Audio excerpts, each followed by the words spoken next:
Bien, para continuar con nuestra provechosa agenda académica, invitamos a la señora viceministra de Minas, doctora María Isabel Ulloa, abogada de la Universidad de los Andes con título de maestría en Administración Pública de New York University, quien hablará sobre los retos y oportunidades en minería. Bienvenida.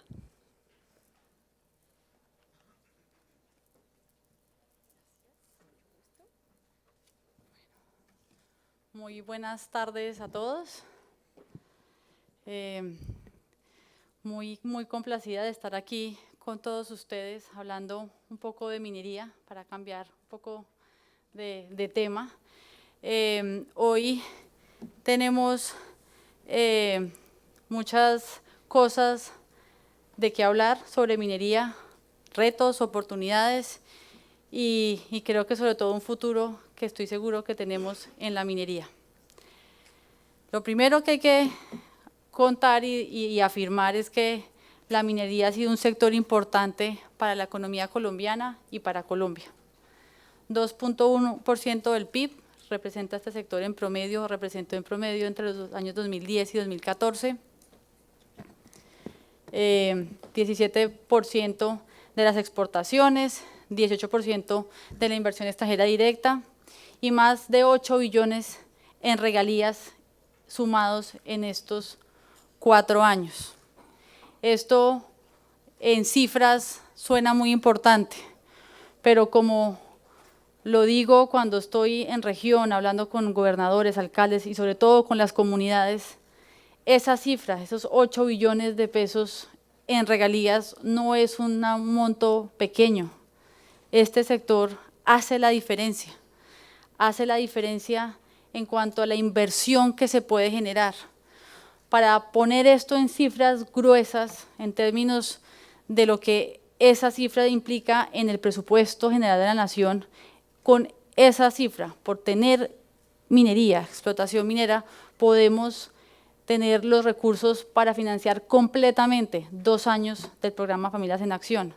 Y para no hablar de los proyectos innumerables que se financian con estas regalías por cada uno de los departamentos y municipios. Pero también, como es indudable que efectivamente este sector es importante para la economía, para la nación y para los departamentos y municipios, también tenemos que reconocer que tenemos retos. Algunos retos coyunturales, como la caída de precios. Esto es una realidad que tenemos que vivir con los commodities, que eso también implica una disminución en los niveles de inversión, también es una realidad. Un reto, insisto, que es coyuntural y es algo con lo que tenemos que vivir en una industria como esta. Y tenemos algunos otros retos que son menos coyunturales, pero no menos importantes. Lo primero, esta es una actividad que constantemente está siendo asociada con la extracción ilícita de minerales. Yo insisto y reitero y lo digo en todos los escenarios, eso no es minería. Cuando hablamos de minería ilegal o criminal, es mucho decirle minería a eso, porque eso es una actividad criminal, que lo único que le hace es daño a un sector que es legítimo, que hace las cosas bien y que, como les acabo de mostrar y todos ustedes saben, le aporta mucho, no solo a la nación, sino a las regiones. Pero es una realidad con la que tenemos que vivir y es un reto. También es un hecho que la conflictividad social en las regiones, y creo que esto también lo compartimos con el sector de hidrocarburos, ha crecido recientemente. Las comunidades crecientemente están generando, y también las autoridades locales, mecanismos de reacción o formas en que están diciendo no a la minería por muchas razones. Reto también importante que con el que tenemos que convivir. Tercer reto, también aún menos coyuntural, creo que hace parte muy concreta y muy de fondo en la estructura de nuestra minería es la informalidad, o lo que comúnmente se llama minería tradicional. Eso también es una tarea con la que estamos, con la que tenemos que vivir y que precisamente tenemos que generar las políticas públicas para trabajar en este reto tan importante. También, que hace parte también, que es consecuencia de esa informalidad, tenemos problemas operativos y de seguridad minera en la pequeña minería. Como todos saben, y un ejemplo de eso, ayer tuvimos un accidente minero en Antioquia, en Angelópolis, en una mina informal, que realmente es ilegal, y que suceden este tipo de accidentes precisamente por esa inseguridad en este tipo de actividades. Deficiencia en la infraestructura. Muchos de ustedes, supongo, han visto las dificultades que ha tenido el carbón del norte de Santander después del cierre de la frontera para sacar el carbón, lo mismo el carbón térmico metalúrgico de Boyacá y Cundinamarca. Esto es una tarea que debe ser constante. Hemos hecho mucho, como les contaré, pero es una tarea y es un reto que está en nuestra agenda todos los días. También tenemos trámites mineros y ambientales que han estado atrasados y que, más que atrasados, no tienen la predecibilidad que todos quisiéramos. Eso también es una realidad con la que tenemos que vivir. Y la información insuficiente, sobre todo la minera. Tenemos un catastro que no es el que se merece este sector, ni menos nuestro país. Entonces ustedes dirán, pero esta viceministra vino a contarnos todas las cosas malas. Y no, aquí hay retos, pero tenemos sobre todo oportunidades. Oportunidades porque estos retos lo que nos demuestran es que la minería en nuestro país ha cambiado. Insisto, es un sector importante que genera regalías importantísimas para el desarrollo, que en el PIB representa un porcentaje importante, pero también lo que nos está demostrando es que tenemos que tener una política pública acorde con las nuevas realidades, que responda a esas realidades. Tenemos una conflictividad que tenemos que trabajar, tenemos que estar más cerca de las regiones, tenemos que trabajar para las regiones. Tenemos mucho potencial en otros minerales, normalmente hemos hablado siempre de carbón térmico, pero tenemos una potencialidad gigante en oro legal, en cobre, seguir trabajando con níquel. Esta es la minería que tenemos que hacer y precisamente las bases que tenemos que formar y trabajar y construir para el futuro. Por eso hemos construido una política minera que, como su nombre lo dice, que lanzaremos prontamente, son las bases para la minería del futuro. Una política minera mucho más reposada después de un boom, una política minera que entiende las realidades y que precisamente después de las bases que nos da el Plan Nacional de Desarrollo hemos construido junto al ministro Tomás González. Lo primero es reconocer que la minería no es solo una. Aquí hay gran minería, hay mediana minería, hay pequeña minería y hay minería de subsistencia. Eso es una realidad. Seguir regulando pensando que todas las actividades mineras son las mismas es un error y precisamente el Plan Nacional de Desarrollo nos dice hay que clasificar la minería para engrandecerla, claro, pero también para saber que hay diferencias entre ellas y para que podamos exigirles a todos como corresponde, pero también darles como Estado lo que corresponde. Y esa minería tiene 6 pilares que la sostienen y que la van a sostener para el futuro. El primero, la seguridad jurídica, muy importante, impresionantemente importante, sobre todo en esta coyuntura en la que estamos, que claramente empieza por el tema legal, tener leyes que no estén cambiando constantemente, pero que termina y que es fundamental, y lo hemos hablado mucho con la presidenta de la agencia, en cómo interpretamos las normas. Lo que no podemos tener es una interpretación evolutiva de las normas y precisamente por eso la Agencia Nacional de Minería está en un trabajo importante de tener conceptos uniformes y claros en cómo interpretamos las normas. El segundo son las condiciones competitivas, lo que muchos de ustedes llaman government take. Hemos trabajado mucho en eso, seguimos trabajando y tenemos una tarea pendiente precisamente con el Ministerio de Hacienda, no solamente para la minería, sino también para los hidrocarburos. Pero también ya hemos hecho mucho en el caso de minería. Lo primero, continuamos con aranceles cero para muchos de los productos que requiere nuestra industria. en el Plan Nacional de Desarrollo reducimos el canon superficiario. Y además hemos puesto sobre la mesa una discusión que para nosotros es importante darla, y es la discusión de las regalías. Con muchos de ustedes lo hemos hablado, que las regalías tienen que ser y tienen que estar acorde con el momento de precios en el que estamos. No puede ser un motivo de ahorque de los proyectos, no puede ahorcar los proyectos, y eso es una discusión que tenemos que dar con el Congreso de la República, y eso lo ha dicho también el ministro Tomás.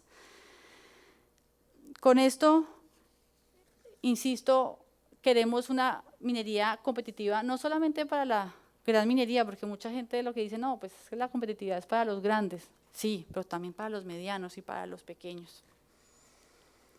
El tercer pilar, muy, muy importante, el de la confianza legítima.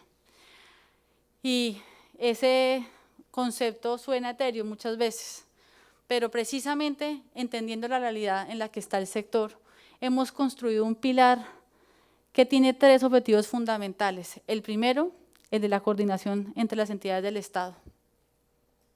No sé si muchos sepan, pero el sector minero de este país, el Viceministerio, la Agencia Nacional de Minería, el Servicio Geológico, la Unidad de Planeación Minería, está en una gira regional que la hemos denominado Hablando de Minería, con los alcaldes, los gobernadores, las autoridades ambientales, precisamente acercándonos a las entidades territoriales en ese objetivo de coordinación. Objetivo que nos ha exigido ya la Corte Constitucional y que nosotros consideramos que es fundamental. El tercer objetivo de este pilar de confianza legítima es el del diálogo tripartita. Y muchos de ustedes dirán nuevamente, ¿qué es ese concepto? ¿Qué es diálogo tripartita? Pues es la discusión que tenemos que tener todos los que estamos en este sector, sobre todo los proyectos mineros y de hidrocarburos, en el que tenemos que mantener un diálogo permanente con la comunidad, con el Estado, y hoy aceptamos que tenemos que tener un rol preponderante. Somos parte de ese diálogo, y las empresas, porque muchas veces lo que sucede es que hay un diálogo bilateral, la empresa con la comunidad, las entidades territoriales no se meten o se meten para otra cosa, nosotros no estamos, y hoy lo que reconocemos, sobre todo en el sector minero, es que tenemos que estar ahí, y que ese diálogo tiene que ser permanente, no para apagar incendios, sino para precisamente prevenir y generar la información adecuada. Y en el marco de este diálogo, hoy, junto a 18 empresas del sector energético, tenemos un instrumento muy importante para dar ese diálogo. Ya este año lanzamos y vamos a entregar el primer informe 80, que es la iniciativa de transparencia, para que efectivamente sea un instrumento para ese diálogo. Saber efectivamente cuántas regalías se entregan, cuántos impuestos se pagan, para que ese diálogo sea productivo, provechoso, y que de cara a la comunidad demos ese diálogo. El tercer objetivo de ese pilar de confianza legítima es que efectivamente tenemos que trabajar para que el sector minero sea una fuente de desarrollo para las regiones en las que estamos operando, que las regalías inviertan bien, que efectivamente los proyectos se den, que tengamos proyectos público-privados. Después tenemos el pilar de la infraestructura. Como les decía, somos conscientes que nos hace falta mucho en infraestructura, y sobre todo esa infraestructura que requiere el carbón del interior del país. Pero ya hemos hecho mucho, estamos trabajando, como todos saben, en la navegabilidad del río Magdalena, en el ferrocarril central, en varias vías nacionales, en vías secundarias como la troncal del carbón, pero esa es una tarea constante que requiere la competitividad de ese carbón del interior.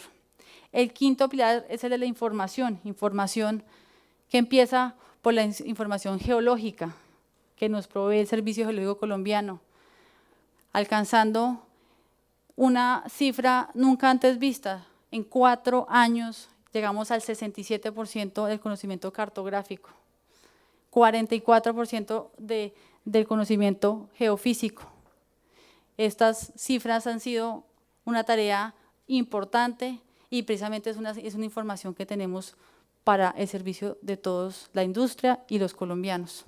Pero también ese pilar de la información consiste en la información minera, en ese catastro minero que les decía que no se compadece con las necesidades del sector, que muchas veces hace que precisamente la Agencia Nacional de Minería no tenga la agilidad y el servicio que todos queremos, y precisamente por eso el ministro Tomás le dijo a Silvana el día de su posesión que esa era una de sus tareas, tener catastro minero en el 2017. Y en eso estamos y confiamos darle el catastro modernizado a todo este sector. Y finalmente está el pilar de las instituciones, que deben ser eficientes y deben estar fortalecidas. Yo normalmente no le digo que es un pilar porque eso realmente las instituciones somos el corazón, somos el que damos el bombeo a esta minería. Y sobre todo tiene que ver con la Agencia Nacional de Minería, agencia que efectivamente, como les decía, y es una realidad que tenemos que afrontar, ha tenido un retraso, unas demoras en sus trámites, pero que hoy, con mucho orgullo y gracias al trabajo muy importante que ha hecho Silvana, podemos decir que los trámites han ido avanzando. En los trámites de ejecución, como lo hemos llamado, las renuncias, las suspensiones de obligaciones, hemos pasado de demorarnos 15 meses a estar hoy en 10 meses. Y la meta que Silvana le ha impuesto a su equipo es que terminemos el año demorándonos 5 meses. Esto es una realidad tangible, contundente, que muchos de ustedes hoy están viendo en cada uno de sus trámites. Y eso es lo que el ministro y todos queremos de la agencia. También queremos una agencia que esté más en las regiones, porque como les decía, esta necesidad de coordinar no solamente tiene que ver con hacer un par de reuniones cada 3 meses, también tiene que ver con una agencia que esté en territorio, hablando y estando presente con cada uno de los mineros que requieren de sus servicios. Con esto, creemos que es clara la necesidad y los fundamentos que tenemos en nuestra política para la política minera del futuro. Pero también hay una realidad con la que tenemos que convivir, y es una actividad, como les decía, irregular, muchas veces tradicional, otras no. Y por eso hemos dicho, y en esto no les quepa ninguna duda, que el gobierno nacional tiene claro que a la minería tenemos que organizarla. Queremos una minería organizada, incluyente, legítima y competitiva. Pero para eso, sobre todo para la primera parte, tenemos que decirle a todos esa actividad que hoy muchas veces se consideran tradicional, informal, como quieran llamarse, tienen una opción, la entrada de una de 3 puertas, y que ese tiempo se está acabando. La primera, la de la formalización, que es para todo el que quiere y pueda, y el poder es muy importante. La segunda, el que no pueda, el de la reconversión. Y la tercera, y esto definitivamente, y es una lucha en la que estamos todo el gobierno nacional, la del control. El que decida no regularizarse, el que decida no entrar en la puerta de la formalización, de la reconversión, tendrá que estar abocado al control, a todo el control de las Fuerzas Armadas y la lucha contra la minería, la extracción ilícita de minerales. Con eso, y para hablarles un poco de lo que hemos hecho, es importante contarles lo que ha sido esta estrategia de los PINE, muy oída últimamente, y hemos estado oyendo mucho esa estrategia y hemos tenido algunos nerviosismos que los PINE se acabaron, que ya no sirven para nada, y quiero decirles aquí que eso no es verdad. Los PINE son mucho más que los artículos que estaban en el Plan Nacional de Desarrollo. Si muchos de ustedes recuerdan, eso es un COMPES. Desde el 2013 estamos trabajando en los PINE. En el sector minero tenemos 17 proyectos estratégicos por su inversión, por la producción que nos está generando y por los empleos que están generando. Y que en el transcurso de todos estos años desde que está la estrategia funcionando, tenemos ya hoy resultados concretos. El año pasado, terminando el año, fueron unos logros, unos hitos muy, muy importantes. El primero, se expidieron licencias de 2 proyectos muy importantes. El primero, el de Gramalote, también muy publicitado. Primer proyecto de gran escala, licenciado en los últimos 25 años. También Cerro Matoso tuvo su licencia ambiental. Se protocolizó consulta previa de Cerro Matoso, de uno de los proyectos del de Centroamérica. Gracias a esta estrategia hemos llegado a la región efectivamente para controlar y para hacerle, darle una respuesta como gobierno, como Estado, a muchos de los problemas de conflictividad. La Agencia Nacional de Minería integró el proyecto de Nuevo Chaquiro, la integración del Gigante y también aprobamos el PTO de Gramalote. Estos son todos ejemplos, hay muchas más cosas que contarles, ejemplos de cómo los PINES han funcionado, siguen funcionando y están más vigentes que nunca. También, y esto también es importante que todos ustedes lo tengan claro, ser PINE no es la única opción. Nuestra Dirección de Minería Empresarial ha tenido un proyecto en el que está haciendo el mismo seguimiento que le hacemos a los PINES, a los proyectos de mediana minería. Proyectos como Verigo, Minerías Texas. Hemos estado trabajando con ellos precisamente para ayudarlos en todos los trámites y también hemos tenido resultados muy importantes en cada uno de esos proyectos. Esto para decirles que la estrategia y el acompañamiento y el desarrollo y los trámites están dando resultados, estamos dando resultados y el año pasado creo que para el sector minero fue fundamental. También en la política de formalización hemos tenido unos resultados contundentes, más de 4.000 unidades productivas caracterizadas, 619 unidades productivas en proceso de formalización, 29 plantas de beneficio intervenidas con el uso del mercurio, más de 11.000 mineros capacitados y un programa de bancarización acompañado con el Banco Agrario muy importante que nos permite llegar a región y hacer que esos mineros de pequeña escala tengan las condiciones que todos queremos para precisamente hacer que esta minería que todos queremos desarrollar, que es legítima y que queremos mostrarle al mundo que la podemos hacer bien, la vamos a seguir haciendo bien. Con esto simplemente concluyo. El mensaje aquí es, este sector tiene una política clara, una política, unas bases que nos van a ayudar a seguir adelante, a fortalecer este sector y que ya tenemos objetivos y logros concretos para que el sector minero se siga fortaleciendo, pasando por momentos difíciles como son los coyunturales de los precios, pero que precisamente la política tiene que estar por encima de esos temas coyunturales y tenemos que fortalecerla para seguir adelante. Muchísimas gracias.